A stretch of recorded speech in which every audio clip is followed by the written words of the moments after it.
Very much for the nice introduction. Can you all see my slides and hear me? Yes, excellent. All right, so I'm really excited to be talking to you today about determining the credibility of science communication. As was already said, I looked into NLP for scientific documents during my postdoc and then took a bit of a break from the topic and have started to examine it again with my PhD student, Dustin, whose work I'll also be presenting today. So what I'll be presenting is mostly really new work, and the second part is work that's under review. So you'll get research hot off the press or not even on the press yet. So don't tweet about it too much, perhaps. Right. So let me first give you an introduction to how I see scholarly document processing. So what I find exciting about scholarly document processing is that it can support the whole life cycle of research, if you will. So when you start conducting some experiments and you need to discover information, you can, as you have already presented, you can develop some information extraction methods, some recommender systems methods, or so on, to help you discover better papers to frame experiments, right? Then afterwards, when you've conducted your experiments, you go and you write about them, you write up a paper, and then you might want some tools that help you write up the paper in a better way.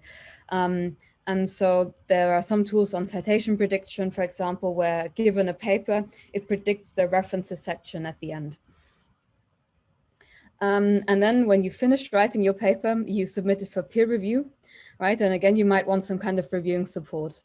And this differs a bit. So reviewer matching is used pretty much everywhere these days.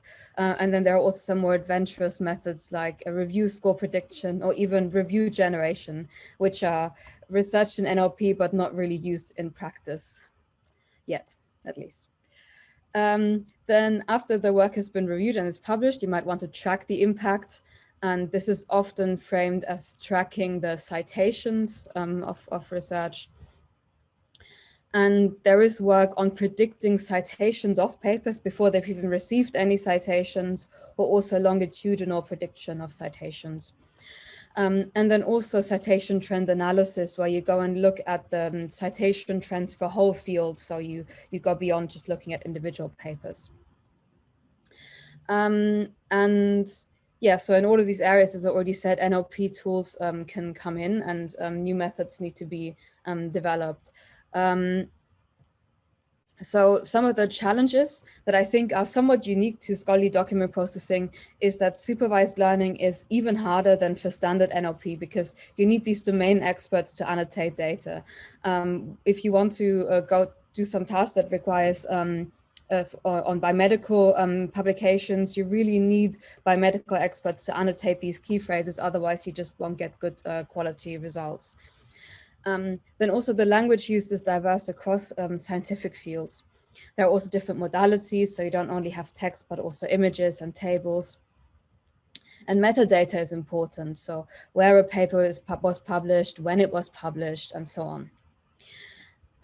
What most work on scientific document processing ignores, though, is what I want to talk to you about today, which is the credibility and veracity of science communication.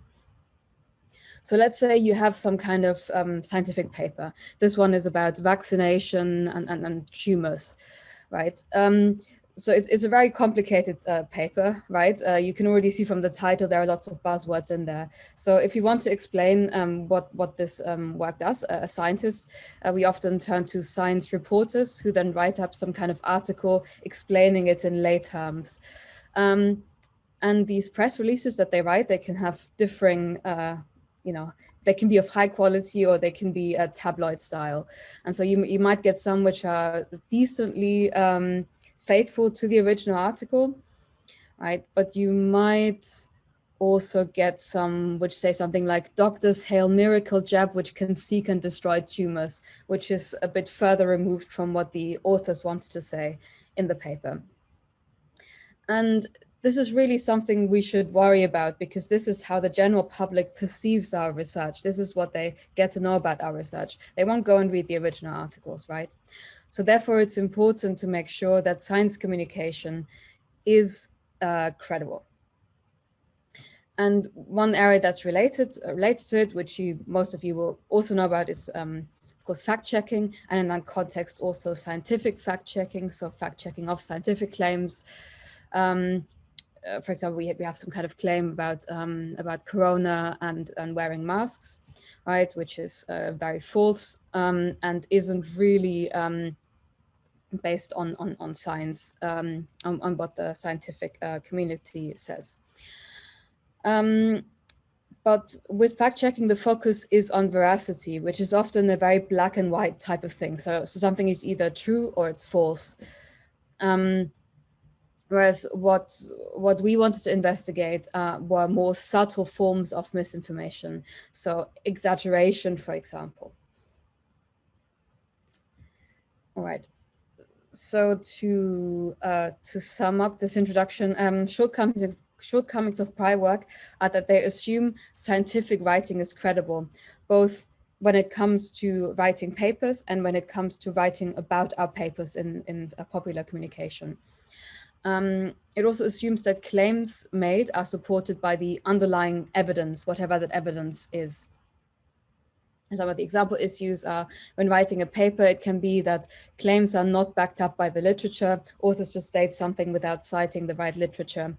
They miss important citations for specific claims, or the conclusions might not be supported by the data. Popular science communication sometimes distorts findings by scientific findings, they exaggerate them, or they outright misrepresent them. So there are two tasks I want to talk about in this talk. The first one is Cite-Worthiness Detection, which is to determine if a sentence, a specific sentence, should include a citation to prior work. And this is useful for assistive writing of scientific papers. And it's similar in a way to claim detection and fact-checking. Then I'll talk about exaggeration detection, which is to detect if a news article exaggerates a claim made in a scientific paper. And this is again useful for assistive writing, but also for quality checking of press releases. And it's related to veracity prediction, but is a more nuanced task.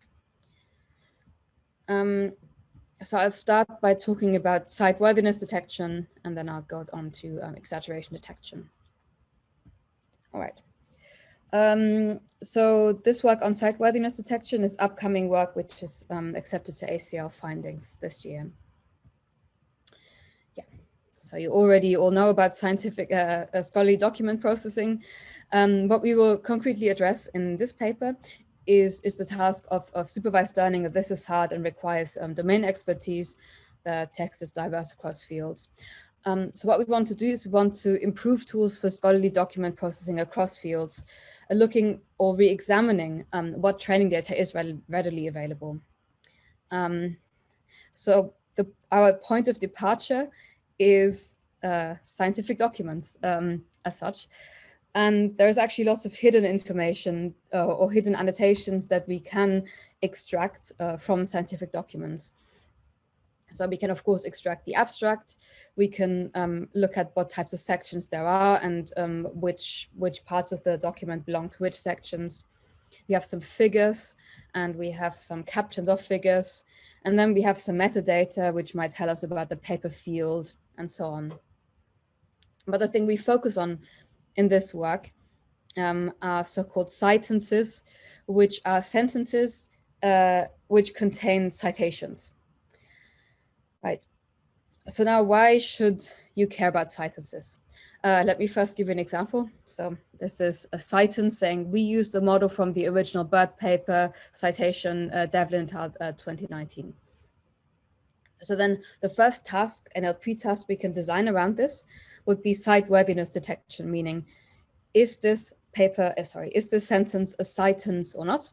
And well, yes, it is. Then building on that, what we could say is what paper should be cited. And the paper that should be cited is, of course, the citation here that we have. Then we could also say, what is the purpose of the citation? Well, the purpose of the citation is to refer to the method. We could also ask, was this an influential paper or not? Right. But the point I want to make with all of this is that the really starting task here is cite-worthiness detection. And without knowing if this sentence is cite-worthy or not, we can't really do this per sentence paper recommendation or these other specific tasks quite as well. So how can cite-worthiness detection be framed more concretely as a NLP problem? So very easily, what's very popular in NLP, of course, is to just frame it as an auxiliary task in a multitask learning setup, where we have some kind of main task, whatever that might be, for example, to predict the intent, and then to just predict cite-worthiness for certain sentences in addition, with the advantage of that we then just have more data to train on. We can also, as I try to imply, use it as a first step in citation recommendation. So we can say first, is the sentence a citance or not? And then if it is one, if it's cite-worthy, we can predict the concrete citation. And we can, of course, then also use it for assistive document editing by writing some kind of overleaf plugin, for example, which detects cite-worthiness. So what have people been up to previously when it comes to cite-worthiness detection? Well, there are cite-worthiness detection datasets out there, but they tend to be very small and limited to only a few domains. The data also tends to be relatively noisy. So no attention is paid to how clean the data is. For example, they just use these citances and just remove the citation markers wherever they are in a sentence, resulting in ungrammatical phrases. And what we want to do is we want to have a very clean data set and also a large one, and one spanning multiple domains. So we start by looking into Stork, which consists of millions of extracted scientific documents from Semantic Scholar and is a pre-existing data set. Then from that, we extract all sentences with citations and limit citances to sentences which have citations at the end of a sentence to make sure they're all grammatical. We rigorously clean the data set, making sure that we only consider whole paragraphs where every sentence is clean. Checking the spans, as I already said. And then we remove citation spans using the gold spans here. So here we would remove the Devlin et al. 2019. And the last thing is to make sure that no citation markers are left over, for example, hanging prepositions or punctuation. For example, from the original Bird paper by or so on, we would then also remove the by if there were one. So we have a number of regex and other heuristics for that. And we then end up with over 1 million sentences from 10 different fields, 20,000 plus paragraphs per field. And the dataset is much cleaner than just using a naive baseline, which only removes citation text based on gold spans. So nearly 99% of the sentences end up being clean and useful for cite-worthiness detection, following a manual annotation of a part of the dataset. All right. Then we, of course, also want to do some benchmarking. So we do different kinds of benchmarking. I'll first just say how we do on predicting cite-worthiness for individual sentences. So we use a number of favorite methods we normally use in NLP for this. So bag of words model with logistic regression, a CNN, an end-to-end trained transformer model, and Cybirds. So then we can get some results for this. And what's not very surprising here is that we get the best results using Cybird as a base model for citation prediction, which has been fine-tuned on scientific data. So that's all not very surprising.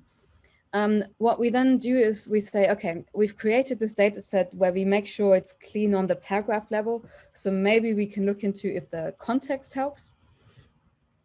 And yes, indeed, the context helps as well. And what we do is we use a long form encoder, which can encode longer sequences of text, whole paragraphs, and not just smaller sentences. And we include these separator tokens here after every sentence, and then for every separator, do some classification where we say, is this sentence cite-worthy or not? And indeed, we get a 5-point improvement in F1. Then we also want to say, we now have this relatively large data set, right, consisting of more than 1 million sentences. Can we also use this for transfer learning? Is cite-worthiness detection useful as a transfer learning task for other downstream scholarly document processing tasks? And for that, we pre-train a model and fine-tune it on 10 tasks, name, entity recognition, relation extraction, and text classification tasks. We again try a number of different models. The Cybert model, just fine-tune on these tasks. Then Cybert with masked language model fine-tuning on CiteWorth, so not using the cite-worthiness detection annotations as such, but just doing masked language model fine-tuning on that raw data. Then Cybert fine-tuned on the task of cite-worthiness detection.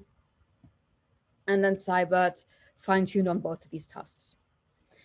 Right, and yeah, just very briefly, the best average performance is if we do both of this fine-tuning, so both the MLM fine-tuning and the cite-worthiness fine-tuning. And this is really across tasks. So this means that cite-worthiness detection is a really useful task to use for transfer learning, and we can beat Cybert doing that. All right. So the conclusions just from this part of the talk are that we introduce Cybert, this large, rigorously clean data set for citation-related tasks. It's annotated on the paragraph level, and it's diverse. We have different fields, and there is some domain effect, which I didn't go into, but there is that as well. And we show that cite-worthiness detection is a highly transferable task for scientific texts. If you want to try it out, you can find the dataset online. We also have pre-trained models for cite-worthiness detection on Hugging Face if you want to download those. Yes, and naturally this opens a number of questions, including how can we improve domain adaptation for scientific texts, and the dataset is suited to for investigating that research question. Then there are also a number of other features which we didn't look into, but could be tried here. So, for example, the author network, or the document level context, or discourse structure, or so on. Also, we didn't actually try it for citation recommendation, even though that was kind of my pitch that it would be useful for that. But that's also some future work that we plan to look into. Right. Yeah, so that was it for the first task. Now we'll talk about the work that's kind of a little bit still more recent than that, on exaggeration detection. And yeah, in case you're only now joining, I'm just repitching this. So what we want to do is we want to say someone has written a paper, and then some reporters find this paper and want to write another article about this to describe that paper. And not all of these articles written about scientific papers are actually credible. Some of them are quite clickbaity, for example, saying something like, doctors say miracle jab which can seek and destroy tumors. So how we more concretely frame this problem is to say, well, we have this popular science article here, which has some kind of takeaway. Then given that, we find and retrieve the scientific document for that specific article. We look at the abstract. We extract the conclusion sentence of the abstract and the conclusion sentence of the popular article. And then we compare the takeaways from the abstract and the ones from the popular science article, and look at if there is a difference in how the conclusions are framed. So here, what we can see is that the abstract makes a conditionally causal claim, saying potentially enabling real-time feedback, while the press release makes a directly causal claim, saying identifies. And again, this is something that's very, very subtle when it comes to the language that's being used. So it's very difficult to detect and requires some understanding of pragmatics, not only semantics, but also pragmatics, I would argue. Right. So our contributions there are that we formalize the problem of scientific exaggeration detection. We again curate a benchmark data set for this task, as it just didn't exist beforehand. And then, because it's very difficult to actually get data for that task, we also propose a semi-supervised method to address the task based on pattern exploiting training PET. And if you caught the first keynote at NACO, you will know what PET is and what it does, but I will also just recap that. Yes. So prior work on understanding exaggeration in science, there is of course some prior work. Mostly there have been manual attempts for this. There's this dataset called Inside Out, which consists of just over 800 pairs of press releases and abstracts, which have been labeled for things like causal claim strength prediction, advice given, independent and dependent variables, and so on. And they find that 33% of press releases contain exaggerated conclusions. And I would like to add that these weren't tabloid style press releases, but they were credible press releases, meaning that this number is really kind of the low bar of what one would expect. And again, this is a major problem because the dominant link between academia and the media are press releases. So it's important to make sure that they don't over-exaggerate scientific findings. Then people have looked into automatic attempts to some degree, but they have only looked into predicting the causal claim strength of conclusion sentences in abstracts and press releases independently, but have not released clean paired data for evaluation of exaggeration detection. So this is kind of what we want to do here. So our work on exaggeration detection in science is on predicting when a press release exaggerates a scientific paper. We focus on predicting this using the primary finding of the paper as written in the abstract and the press release, and we build on prior work on causal claim strength prediction for this. Okay, now how do we formulate this task? So a bit more formally, we have a data set, we have source documents, and we have target documents written about the source documents. We then want to predict if the target documents, meaning the press releases, exaggerate, downplay, or faithfully represent the scientific articles. And the learning goal is to predict these labels given the paired press releases and scientific articles. Now we frame this differently. So we have these two different task formulations. The first task formulation is an entailment-like task to predict the exaggeration label. And we do this given paired press releases and abstracts. And this means we can directly predict downplay, same, or exaggerates for these. Then a second task, which we use as an auxiliary task, is causal claim strength prediction, which has been investigated by prior work. So this is one of the benefits there. And this can be done using unpaired press releases and abstracts. So for a press release independently and an independent abstract, we can predict if the conclusion states some kind of correlational statement or conditional causal statement or directly causal statement between some variables studied in the scientific study, or maybe no relation at all. And one thing I'd like to say is that T2 can be converted to T1 at decoding time if these pairs of press releases and abstracts exist. Right. So how we create an evaluation data set is we start with this inside out data set consisting of labeled pairs of press releases there. Then we collect the original abstract texts for these press releases from Semantic Scholar. using the DOIs. And then we do some semi-automatic matching of the conclusion sentences using rouge scores, meaning we do some automatic matching first, and then we go over them, all of them manually, to make sure that the conclusion sentence was matched correctly. Yeah. And finally, we end up with pairs of press releases and abstracts, which say if the press release downplays, exaggerates, or is the same, offers the same kind of information as the original article. Right. Now, to go into the technical details of the method.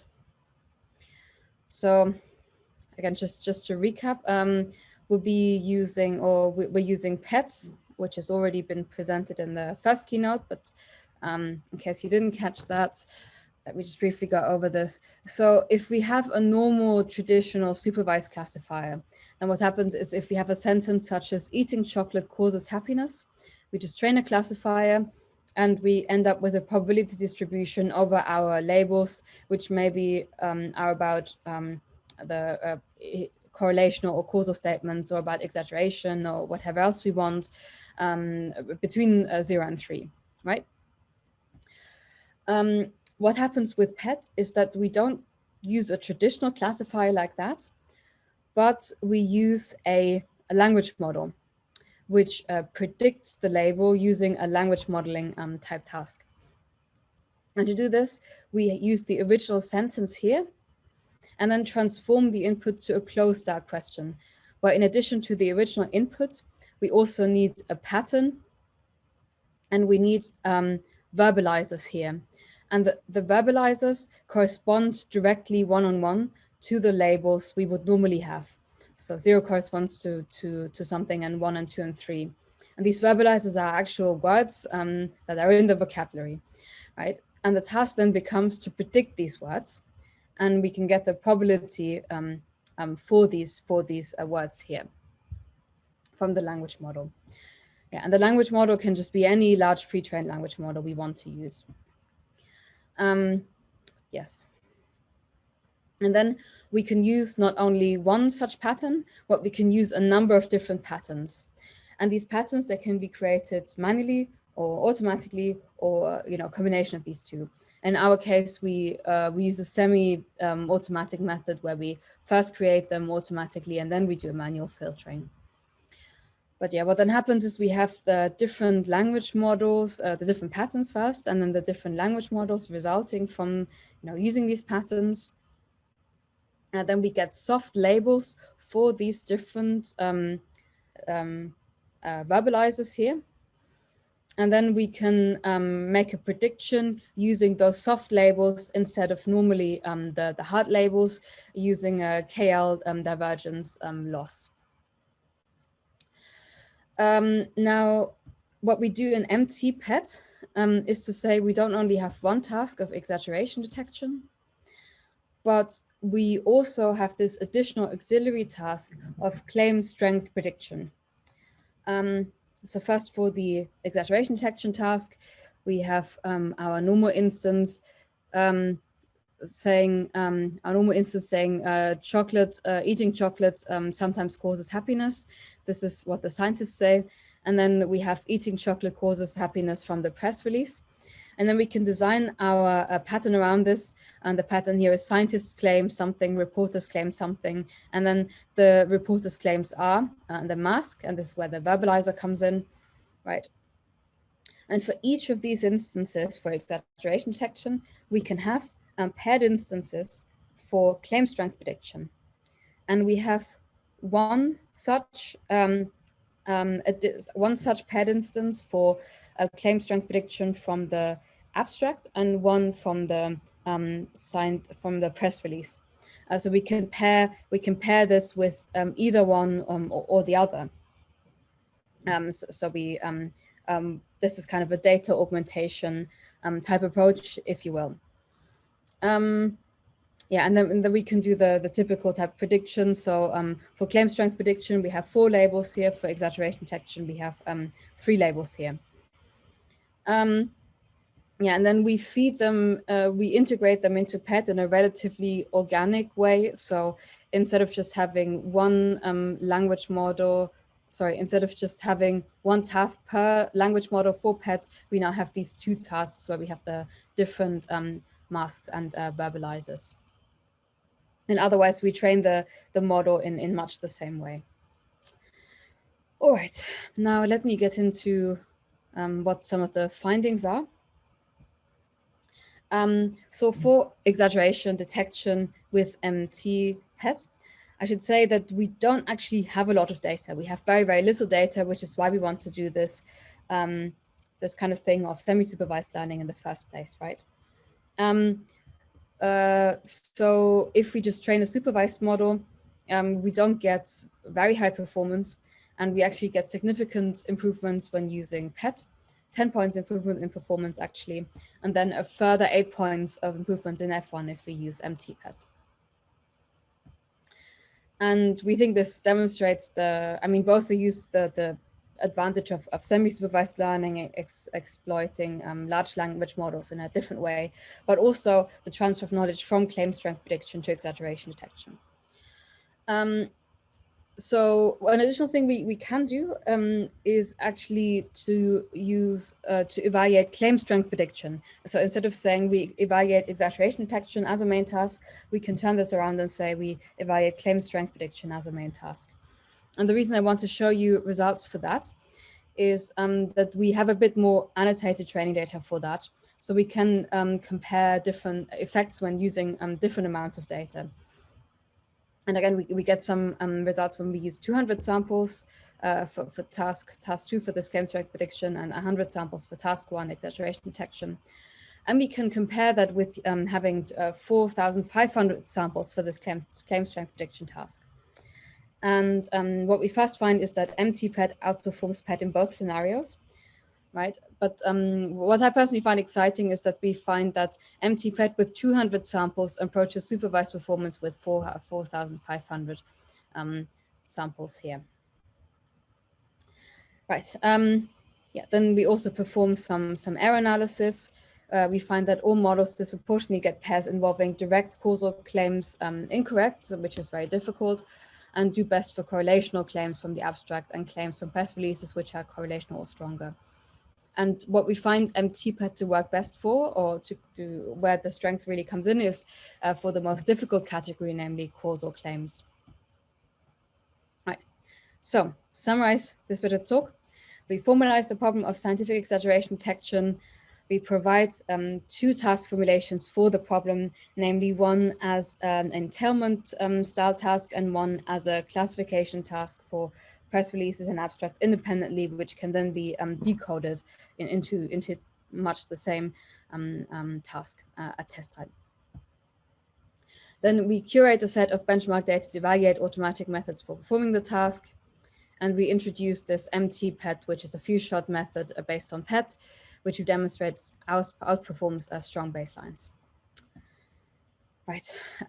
So that was pretty much it for the technical part. Then I would just like to wrap up by going back to this idea of the life cycle of scientific research and where scholarly document processing can come in.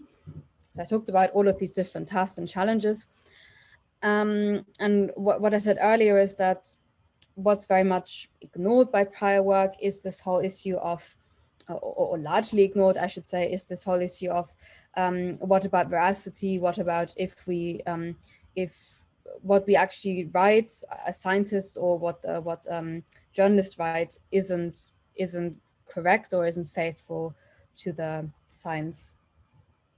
And what I think should become kind of a permanent fixture in scholarly document processing is to do some credibility detection for writing assistants, and not just in terms of NLP research, but also really in terms of tools to help people write better press releases and write better papers. Yeah. So credibility detection for scholarly document processing can really take on 2 different forms, or more than 2 different forms, but 2 of them I presented here in this talk. One is to detect claims which should be backed up by evidence, namely Cite-Worthiness Detection, and then to detect inconsistencies between primary and secondary sources of information. And then we formulate this as Exaggeration Detection. The overarching challenges are that the NLP tasks, both of them, are relatively difficult because they require some understanding of pragmatics. There are these domain effects, and the context poses further challenges. They're not well studied yet, meaning there are very few available benchmarks, but we introduce 2, one for each task, in our work. And the good thing is there are many opportunities for future work. There are more different settings to explore, more data sets that can be gathered and created. And if you just want to play with the existing data sets, you can go and develop some methods for domain adaptation and or few-shot learning.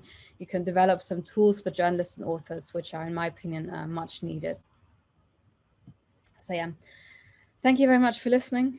And I also want to say a big thank you to Dustin Wright, my PhD student, whose research I presented and who let me use some of his slides. And also thank you to the EU for funding this research.